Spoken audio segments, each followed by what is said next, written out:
지난 주간에 신명기를 마무리하고 화요일부터 시편 말씀을 보기 시작을 했습니다. 그래서 오늘 말씀은 지난 금요일 날 생명의 삶 본문이고, 새벽 예배 때 또 집에서 여러분 말씀 묵상하시는 분들은 시편 130편과 131편으로 이어서 그날 함께 묶여 있는 말씀을 보셨을 거예요. 우리가 이제 시편을 좀 당분간 보시겠습니다. 여러분 주보사에 나눠드린 나에게 주신 말씀에 4가지 질문을 거기 실어놨습니다. 그 질문을 따라서 오늘 함께 우리 자녀들도 또 아이들도 같이 보면서 오늘 말씀을 좀 나눴으면 좋겠습니다. 시편에서 굉장히 중요한, 시편을 읽을 때 또 해석할 때 가장 중요한 내용이 있는데, 그건 뭐냐면 이 시의 기도문이 또 찬양이 어떤 상황에서 고백됐는지에 대한 겁니다. 이거를 이제 삶의 자리라 이렇게 얘기합니다. 그러니까 지금 어떤 상황에서 이 시가 고백되었고, 또 이 시를 고백하는 성도 혹은 공동체가 어떤 문제 속에서 이 시를 하나님 앞에 기도로 혹은 찬양으로 올려드렸는지 하는 그 삶의 정황의 문제가 매우 중요합니다. 그런 이유는 우리도 역시 어떤 떨어진 그 진공 상태에서, 아무런 문제 없는 상태에서 예배하거나 기도하거나 찬양하는 것이 아니고, 우리의 삶의 현장 속에서 하나님 앞에 예배하고 고백하고 기도하고 있기 때문에 그렇습니다. 우리에게는 언제나 문제라고 하는 것이 있지요. 삶의 문제, 개인적으로 겪고 있는 문제, 공동체가 처해 있는 문제가 있는 거예요. 신앙생활은 그런 상황 속에서 하나님을 바라보고, 그런 상황 속에서 하나님을 만나고, 그런 상황 속에서 하나님 앞에 고백하고 기도하고 찬양하는 것이기 때문에 그렇습니다. 1절에는 이런 고백을 해요. 내가 깊은 곳에서 주께 부르짖었다라고 하는 고백을 합니다. 그리고 2절에 이어서도 주여 내 소리를 들으시며 나의 부르짖는 소리에 귀를 기울여 달라고 이 시인이 고백을 하고 있습니다. 뭔가 절박한 문제가 있는 모양이죠. 1절과 2절에서 부르짖는다라고 하는 고백을 2번씩이나 하고 있고, 내 소리를 들어달라고 하는 그런 고백을 하고 있는 것을 봐서 뭔가 절박한 문제가 있는 것 같습니다. 어떤 문제인지, 어떤 어려움을 겪고 있는지에 대한 설명은 나와 있질 않아요. 다만 1절에서 깊은 곳이라고 표현하고 있는 것에서 미루어 짐작할 수 있는 것은 그가 뭔가 깊은 어려움 가운데 빠져 있다라고 하는 것을 짐작할 수 있습니다. 성경에는 이렇듯 어떤 깊은 곳이라고 하는 표현이 여러 번 나와요. 그것이 상징하고 있는 것이 있습니다. 같은 시편입니다. 시편 23편 4절, 우리가 잘 알고 있는 다윗의 시죠. 여호와는 나의 목자시니로 시작되는 그 시편 23편에서 다윗이 처해 있는 상황은 4절에 있습니다. 내가 사망의 음침한 골짜기를 다닐지라도 라고 하는 고백이 나와요. 그러니까 그 시편 23편은 다윗이 사망의 깊은 골짜기, 사망의 음침한 골짜기, 깊은 어둠의 골짜기에 처해 있으면서 고백했던 다윗의 찬양이고 고백인 겁니다. 또 다윗의 같은 시편인데 시편 40편에 보면은요, 이런 표현이 나옵니다. 내가 기가 막힐 웅덩이와 수렁에서 하나님이 나를 끌어올리셨다라고 하는 표현이 나와요. 기가 막힐 웅덩이와 수렁이 의미하는 게 뭐겠습니까? 그가 지금 매우 깊은 그런 어려움 가운데 처해 있음을 짐작할 수 있지 않겠습니까? 창세기 37장 24절에 보면은 요셉이 그 형제들의 미움을 사서 이제 팔려가기 전에 형들에게 뭔가 먹을 것 아버지의 심부름을 갖다가 형들이 그를 구덩이에다가 집어 던져버려요. 근데 그 구덩이가 성경에는 어떻게 묘사되어 있냐면은, 그 구덩이는 비었다라고 표현되어 있고, 또 그 속에는 물이 없다라고 하는 표현이 나와요. 왜 그런 설명을 하고 있을까? 성경은요, 모든 상황을 설명으로 하지 않습니다. 설명으로 다 이야기하기가 어렵습니다. 그래서 어떤 상징적인 표현으로 그가 처해 있는 환경을 얘기하고 있는 거예요. 그러니까 그 속에 이야기가 담겨져 있는 거지. 구덩이에 던져졌는데 물이 없고 비어있다라고 하는 말은 그들은 지금 양을 치러 가고 있지 않습니까? 광야에서 양을 치는 데 있어서 목자나 양들이나 가장 필요한 게 뭐냐면 물이지 않습니까? 그래서 목자들은 늘 이제 우물을 찾아요. 모세도 우물에서 요게벳을 만나 그의 아내를 만나게 되죠. 그 우물이라고 하는 것은 매우 중요한 겁니다. 그런데 그 광야 한복판에, 사막 한복판에 구덩이가 우물이 있는데 거기에 물이 없다라고 하는 말은 무엇을 의미하겠어요? 가뭄이 매우 오랫동안 지속됐다는 얘기고 우물까지 말라붙을 정도로 지금 매우 어렵다라고 하는 상황을 얘기해요. 거기에다가 집어던졌는데 그 우물은 그냥 이렇게 된 우물이 아니고 마치 항아리처럼 갈수록 넓어지는 그런 형태의 우물이에요. 그러니까 거기에 집어던졌다는 얘기는 무슨 얘기입니까? 죽으라는 얘기거든요. 죽이려고 던진 거예요. 자기 힘으로 도저히 빠져나올 수 없는 것입니다. 아무튼 이렇게 성경에는 깊은 곳이라고 하는 의미, 또 어둠의 깊은 곳이라고 하는 의미로 표현되고 있는 단어들이 종종 표현들이 나오는데 그건 뭐냐? 그만큼 어려운 가운데 아주 절박한 상황에 처해 있음을 의미하는 겁니다. 자, 지금 이 성도는 그런 상황에서 부르짖고 있어요.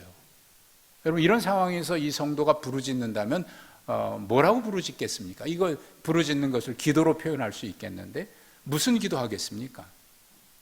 여러분 같으면 이런 상황에서 무슨 기도하겠어요? 이제 고상한 표현으로 영적인 문제를 가지고 기도하지 않았을까? 하나님의 은혜를 구하고 하나님 만나고 어떤 자기 자신의 신앙의 문제를 가지고 기도했을까요? 그건 좀 너무 순진한 생각인 것 같아요. 절박한 상황에서 그가 근본적인 문제를 가지고 기도하지 않았을까요? 하나님 나 좀 살려주세요. 하나님 나 좀 살려주세요. 제가 아는 한 분이 과거에 신앙생활 하지 않을 때입니다. 그렇게 부유하지는 않았지만 그래도 어려움 없이 이렇게 살고 있었어요. 자녀들도 둘 아들, 딸 두고 남편도 안정된 직장 생활을 하고 있고. 근데 이제 어느 날부턴가 이제 남편의 직장에 어려움이 생기고 그러면서 수입이 없어지고 그러다 보니 재정적인 어려움이 있지 않습니까? 그러니까 가정적으로도 이제 점점 갈등이 생기고 불편해졌어요. 자녀들도 역시 어려워지고 그러다 보니까 굉장히 힘들어진 거죠. 가정에 자꾸 불화가 일어나는 거예요. 여러 가지 문제들이 생기고. 그래서 이분이 가만히 집안에 있으니까 미칠 것 같더랍니다. 미칠 것 같아서 가만히 있을 수가 없어서 그 가족들도 다른 가족들이나 그 주변에 그 신앙생활 하는 분들이 많아요. 근데 이제 기회 있을 때마다 전도했는데 그때는 가지 않았던 거죠. 근데 이제 이런 상황이 되니까 미칠 것 같아서 가만히 있으면 미칠 것 같아서 어디론가 가야 되겠다 생각하고 갔는데 거기 어디를 가면 기도원을 가기 시작한 거예요. 그러니까 주변에 있는 분들이 기도원 갔다는 얘기를 그 당시만 해도 많이 했으니까 기도원에나 가볼까 갔습니다. 뭐라 갔겠습니까? 하나님 만나기 위해서 갔을까요? 은혜 체험하기 위해서 갔을까요? 살고 싶어서 간 거예요. 지푸라기라도 잡고 싶은 심정으로 간 거예요. 너무 힘드니까 가만히 있으면 미칠 것 같으니까 그래서 간 거예요. 어쩌면 오늘 본문의 이 시인도 그런 상황이 아닐까 싶은 생각이 듭니다.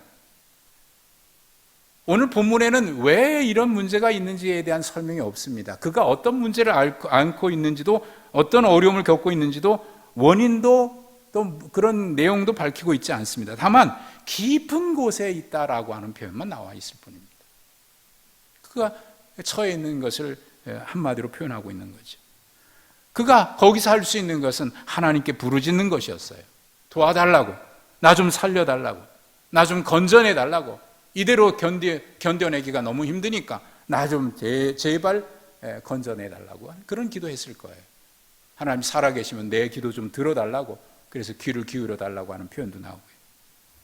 자, 그런데 이 시의 흐름을 자세히 살펴볼 필요가 있습니다. 1절과 2절에는 그렇게 나와 있는데 갑자기 3절에는 죄의 문제를 얘기하기 시작합니다. 깊은 곳에서 부르짖던 시인이 3절에는 갑자기 죄의 문제에 대한 이야기를 하고 있습니다. 문제의 원인이 어디 있는지는 구체적으로 나와 있지는 않습니다만 사람들이 대부분 그렇듯이 어려운 문제 생기고 어떤 고난이 닥쳐오면 그 원인을 자기에게서 찾기보다는 외부에 찾는 것이 가장 먼저 나타나는 반응이에요. 누구 때문에 그런가? 누가 그래서 그랬다? 세상이 그러니까 하나님 앞에 돌리기도 하고, 자기 자신에게서 찾기보다는 외부로 자꾸 그 원인을 이제 외부에서 찾아내기 시작해요. 그리고 오늘 또 투사하기도 하고. 이 시인도 아마 그러지 않았을까. 앞서 말씀드렸던 그분도 자식 때문에, 남편 때문에, 무엇 때문에, 직장 때문에, 세상이 이러니까 그렇게 부르짖었던 거죠. 그런데 이 시인이 그렇게 부르짖다가 깨달은 것이 있어요. 내가 하나님 앞에 감히 설 수 없는 죄인이라는 사실을 깨닫기 시작했습니다. 내가 하나님 앞에 이렇게 부르짖고 있는데 내가 하나님 앞에 이럴 수 있는 자격이 있는 사람인가?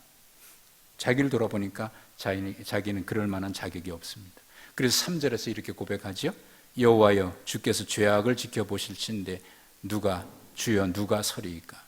하나님 앞에 설 수 없는 죄인이라고 하는 것을 알기 시작한 겁니다. 자기의 죄를 깨닫기 시작하면 그 다음에 나타나는 반응은 뭘까요? 하나님 나 좀 용서해 주세요 하는 기도겠죠. 그래서 4절에서 이렇게 고백을 하죠. 그러나 사유하심이 주께 있으면 주를 경외하게 하심이니이다. 좀 내용이 분명히 와닿지 않는데 이 내용은 이런 것입니다. 하나님, 내가 죄를 깨닫고 보니까 이 죄의 문제는 오직 하나님만이 용서해 줄 수 있기 때문에 내가 하나님을 경외하겠습니다 라고 하는 그런 고백인 거예요. 그리고 나서 5절, 6절에서 그 시인이 간절히 기다리고 있는 것이 있습니다. 파수꾼이 아침을 기다리는 것보다 더 간절하게 기다리는 것이 있습니다. 뭘까요? 이 문제 해결해 주고 이 문제에서 빨리 탈출하고 싶고, 처음에는 그런 문제였는데 지금 5절과 6절에 나타나 있는 것은 그 문제가 아니에요. 문제 해결을 위해서 기도하다가 자신이 죄인임을 깨달았습니다. 이제는 문제 해결보다 더 시급한 것이 있는데 하나님 앞에 용서받는 것이었어요. 그래서 하나님이 나를 만나 주셨으면 좋겠고 하나님이 말씀해 주셨으면 좋겠습니다. 그래서 그가 이제 기다리는 것은, 문제 해결을 기다리던 시인이 이제는 하나님 만나는 것을 기다려요. 하나님이 임재해 주시기를 기다려요. 얼마나 간절한지 파수꾼이 새벽을 기다리는 것보다 더 간절합니다. 자, 여러분, 이 성도가, 이 시인이 하나님 만났을까요? 아니, 하나님이 그를 만나 주셨을까요? 우리가 익히 알고 있는 말씀 가운데 예레미야 29장 12절에 보면은요, 너희가 내게 부르짖으면 내가 너희의 기도를 들어줄 것이고 너희가 나를 간절히 찾고 구하면 내가 너를 만나 주겠다라고 하는 약속의 말씀이 있습니다. 그보다 더 익숙한 말씀은 마태복음 7장 7절 이하에 있는 말씀이죠. 구하라, 찾으라, 두드리라고 하는 말씀. 구하면 만나고, 찾으면 찾아지고, 두드리면 열어줄 거라고 하는 하나님의 약속의 말씀이죠. 자, 그런 약속이 있습니다. 자, 그렇다면 이렇게 간절히 찾고 있는 이 시인에게 하나님 만나 주셨을까요? 말씀해 주셨을까요? 앞서 소개해드렸던 그분 어떻게 됐을까요? 문제 때문에 살고 싶어서 지푸라기라도 잡고 싶은 마음으로 하나님 앞에 기도라고 생각하는 그것을 했던 그분, 하나님 만났을까요? 은혜라고 하는 것을 그분은 체험을 했어요. 하나님을 만났다라고 얘기합니다. 그런데 그렇다고 해서 모든 문제가 한순간에 다 해결되지는 않습니다. 그 이후에 또 갈등이 시작되는 거예요.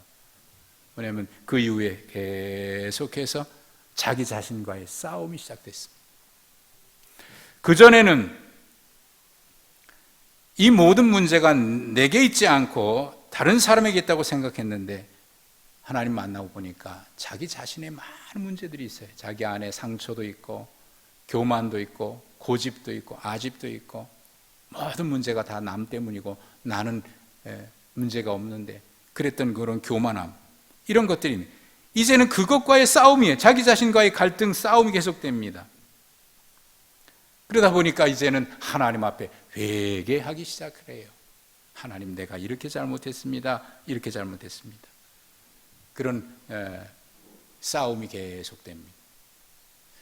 그렇게 오랫동안 지나고 나더니 그 다음에 그분의 마음속에 그렇게 보기 싫었던 가족이 사랑스럽기 시작하고, 그렇게 미웠던 남편도 불쌍해지고 안쓰럽고 사랑스러워지기 시작했답니다. 그렇게 달라지니까 남편도 슬그머니 마지못해 그분을 따라서 교회를 한 번씩 두 번씩 따라오기 시작을 했답니다. 우리 형의 오래전 이야기입니다.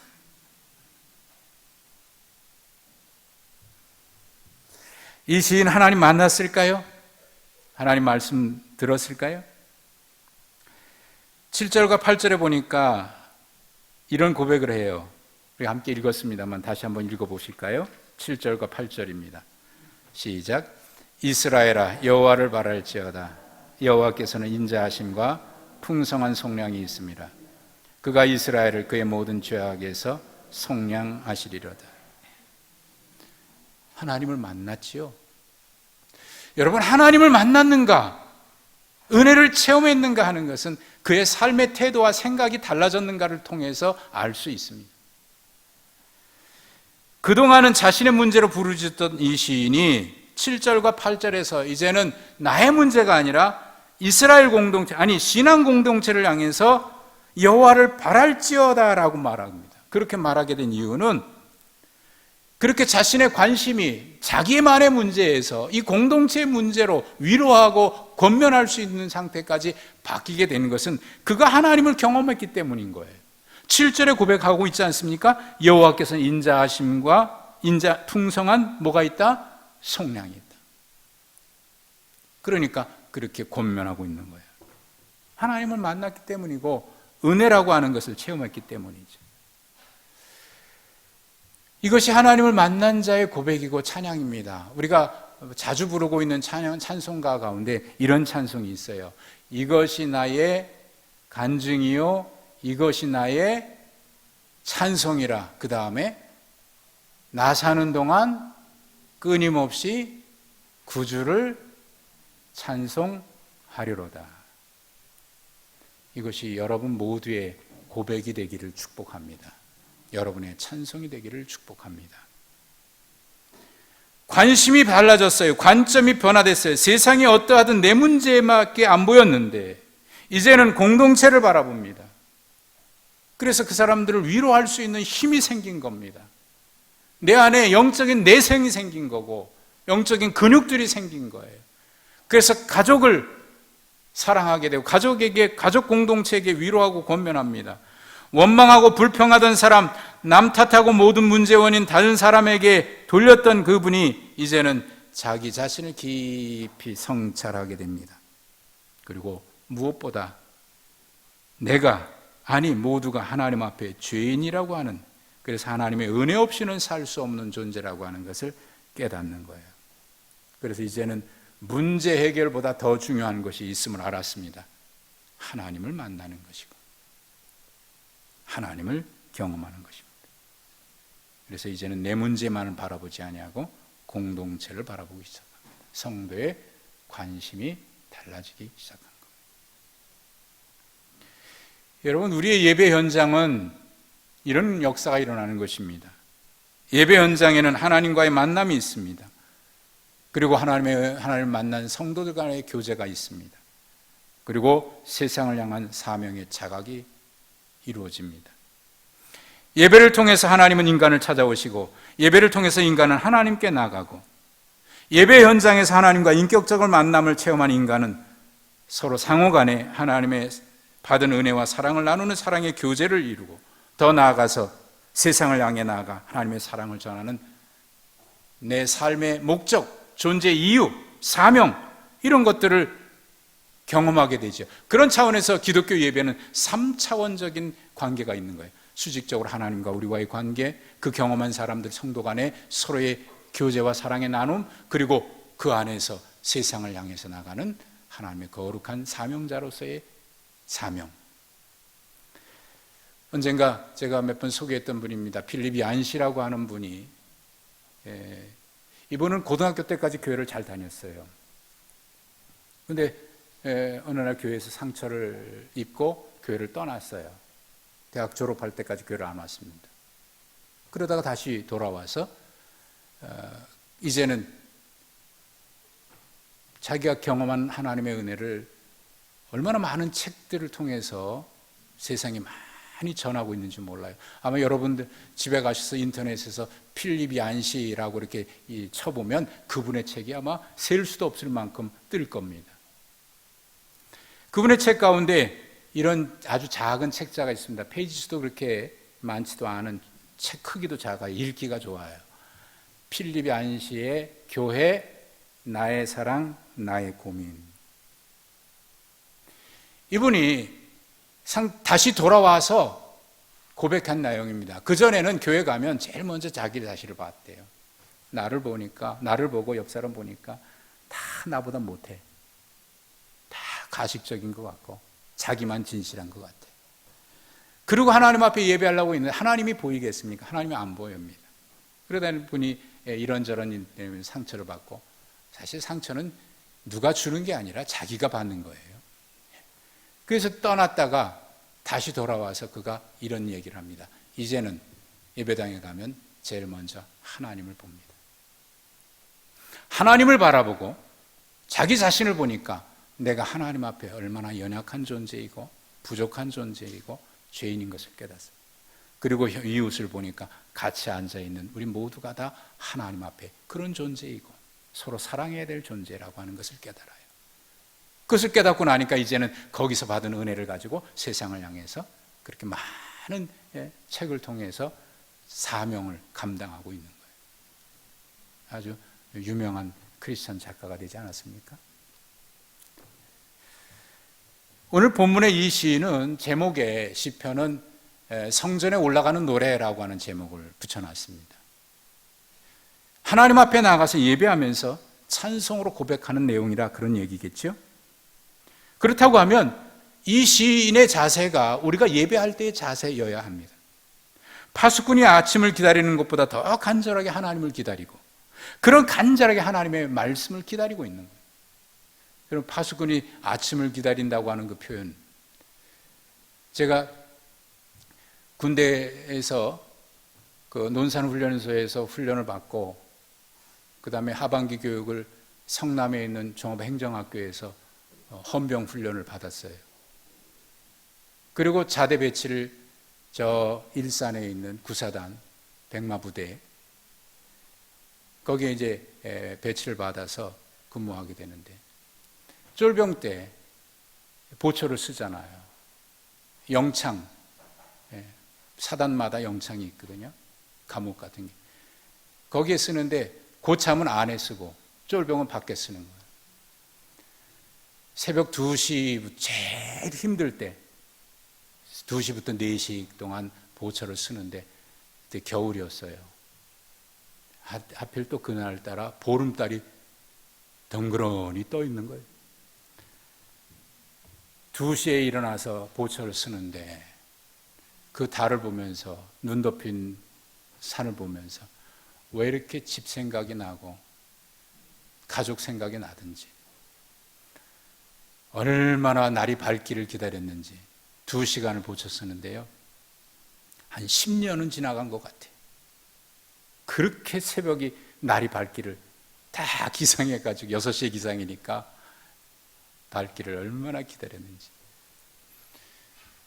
이 파수꾼이 새벽을, 아침을 기다리는 것보다 더 간절하게 이 시인은 하나님을 기다리고 하나님의 말씀을 기다렸습니다. 이런 간절함이 예배에 올라갈 때 성전에 올라가는 노래니까 이런 간절함이 우리의 예배에 대한 간절함이었고 말씀에 대한 간절함이어야 한다는 말씀입니다. 시인은 하나님을 기다립니다. 주의 말씀을 기다립니다. 그 기다림이 얼마나 간절한지 파수꾼이 아침을 기다리는 것보다도 더 간절하다고 그랬습니다. 여러분, 우리의 예배가 이러하다고 하면, 우리가 하나님의 말씀을 받는 것이 이러하다고 하면, 여러분, 우리의 예배의 회복은 나의 회복이 되고 우리 가정의 회복이 되고, 내가 살고 우리 가정이 사니까 이 공동체가 살고 세상이 살고, 여러분, 예배 회복은 이렇게 중요합니다. 예배 회복. 여러분, 우리에게 이런 회복이 있었으면 좋겠습니다. 지금 코로나 때문에 저의 영적인 멘토이고 늘 지도해 주시는 이현길 목사님이 미국에 계시는데, 해마다 봄, 가을로 오셔서 후배들을 위해서 세미나를 하고, 또 저도 거기 개인적으로 계속해서 참여했고, 또 여 집회를 다니시고 그러시는, 우리 교회도 오셨었지 않습니까? 근데 지금 코로나 때문에 전혀 지금 못하고 계시거든요. 캘리포니아 거기서 언젠가는 한번 새벽에 일어났더니 카톡으로 동영상이 왔어요. 새벽에 받아보니까 이 캘리포니아 그 태평양 바다에 파도 치는 거를 사진으로 동영상으로 찍어가지고 보내면서 이 바다를 바라보면서 한국 교회를 생각하고 있고 사랑하는 후배들을 위해서 기도하고 있다고, 언제 만날 수 있을지 모르겠다고 그런 마음으로 보내주셨는데, 지난 주간에는 그 페이스북에 그분이 올려주신 글이 있습니다. 이런 내용을 올리셨더라고요. 요즘은 이렇게 살다 죽을 수도 있겠구나 하는 생각이 듭니다. 지금 80이 되신 분이니까, 물론 모든 것이 풀리고 해방의 날이 오리라 희망합니다만, 여하튼 이 시기에 필요한 것은 믿음의 성찰일 것입니다. 나는 하나님 앞에 자신 있게 설 수 있는가? 구원의 문제에 답을 줄 수 있는 것은 성경밖에 없습니다. 믿으면 구원을 받으리라, 이건 하나님의 약속입니다. 그런데 문제가 있습니다. 내가 믿고 내가 구원받았다고 말할 수는 없기 때문입니다. 로마서에서 바울은 구원이란 말보다는 의롭다함을 받는다라는 말을 강조합니다. 즉 하나님으로부터 인정을 받았느냐는 것입니다. 그렇다면 구원에 대한 객관적 증거는 무엇일까? 만일 너희 속에 하나님의 영이 거하시면 너희가 육신에 있지 아니하고 영에 있나니, 로마서 8장 9절 말씀입니다. 하나님이 나를 받아주신 증거는 성령이 나에게 오심이며, 성령이 내게 오셨다면 하나님이 나를 자녀로 받아주셨다는 증거란 말입니다. 그래서 성경은 말합니다. 누구든지 그리스도의 영이 없으면 그리스도의 사람이 아니라, 하나님의 영으로 인도함을 받는 사람은 곧 하나님의 아들이라. 그렇다면 교회 다니는 분들은 네 그룹으로 나눌 수 있습니다. 첫째는 예수 그리스도를 믿고 성령 안에 살아가는 사람들. 둘째는 성령이 그 안에 계시지만 그걸 모른 채 살아가는 사람들. 셋째는 성령이 계시지 않는데 자신은 성령의 사람으로 믿고 있는 사람들. 네 번째, 성령도 계시지 않고 아무렇게나 믿고 살아가는 사람들. 그렇다면 나는 성령님과 함께 그리스도와 함께 살고 있는가? 내가 무엇을 하든 내 직분이 무엇이든 그것과는 상관없이, 이렇게 마무리를 지셨어요. 코로나라는 깊은 곳에서 허덕이는 우리에게 필요한 것이 바로 이런 모습입니다. 문제 때문에 부르짖었지만 결국 우리의 문제는 영적인 문제이지요. 하나님을 만나고 나면, 하나님의 말씀을 듣고 나면 더 이상 문제가 문제로 보이지 않습니다. 문제가 해결됐다는 얘기가 아닙니다. 단순히 문제가 해결됐느냐 아니냐의 문제가 아닙니다. 내가 하나님 앞에 어떤 모습으로 서 있는가 하는 겁니다. 그렇다면 문제는 더 이상 문제로 보이지 않을 수 있습니다. 다윗이 하나님 앞에 범죄했을 때 나단 선지자가 다윗 왕에게 책망했습니다. 왕인 그가 선지자의 책망을 받고 그날 밤에 침상을 눈물로 적시면서 회개를 했습니다. 그때 회개하면서 기록했던 기도가 시편 51편의 말씀입니다. 그 중에 11절 말씀은 다윗이 이렇게 고백합니다. 나를 주 앞에서 쫓아내지 마시고 주의 성령을 내게서 거두지 말아 주십시오. 그가 두려웠던 것은 죄에 대한 하나님의 심판, 징계가 아니라 그로 인해서 어려움 당하는 것이 아니라 하나님께서 나를 떠나는 것이었습니다. 하나님께서 주의 성령을 내게서 걷어가는 것이 그렇게 두려웠습니다. 왜냐하면 하나님이 나를 버리신다면, 주의 성령이 나를 떠나신다고 하면 살아있으나 살았다고 얘기할 수 없는 존재가 되기 때문입니다. 그래서 죄의 용서를 구하기보다 그는 이렇게 기도했습니다. 하나님, 나에게서 떠나지 말아주시고 주의 성령을 내게서 걷어가지 말아주십시오라고 기도했습니다.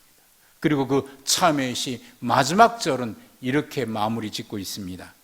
하나님께서 구하시는 제사는 상한 심령이라 하나님이여 상하고 통회하는 마음을 주께서 멸시하지 아니하시리이다. 이 상한 심령이라고 하는 이 구절을 우리가 많이 표현하는데, 그럴 때 우리들이 흔히 이해하는 것은 세상에서 상한 마음으로 온 것을 표현하는 것으로 이해를 하는 모양입니다. 그러나 이것은 그런 면이 아니고 죄에 대하여서 그런 고백인 겁니다. 다윗이 무엇보다 귀하게 여겼던 것은 바로 하나님과 우리와의 관계였습니다. 예배였습니다. 그리고 하나님과 함께 사는 것이었습니다.